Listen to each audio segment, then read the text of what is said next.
আমার এই makeup video দেখে প্লিজ তোমরা আমাকে কেউ আনসাবস্ক্রাইব করে দিও না, আর কেউ গালাগালিও করো না। কি করব, মেকআপ করতে জানি না, সবাই তো আর মেকআপ আর্টিস্ট না। আর আমরা মেয়েরা প্রপার ওয়েতে মেকআপ করতে না জানলেও মোটামুটি মেকআপ সবাই করতে জানি একটু একটু। সব মেয়েদের মতো আমিও সেরকম সাজতে ভালোবাসি, তো প্রপার ওয়েতে মেকআপ করতে না জানলেও মাঝে মধ্যেই মেকআপ করি, আর সেগুলো মোটামুটি ইউটিউব দেখে শিখেছি বা শেখার চেষ্টা করি। এই আর তো যাই হোক, রেকর্ড করেছিলাম, ড্রাফটে পড়েছিল ভিডিওটা, তাই ভাবলাম আজকে তোমাদের সাথে শেয়ার করে দিই।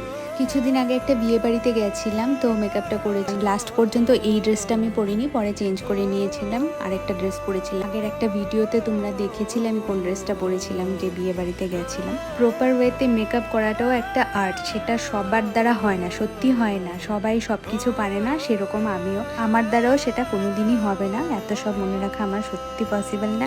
আর যারা সুন্দর করে ভালো করে মেকআপ করতে পারে তারা সত্যি খুব ট্যালেন্টেড।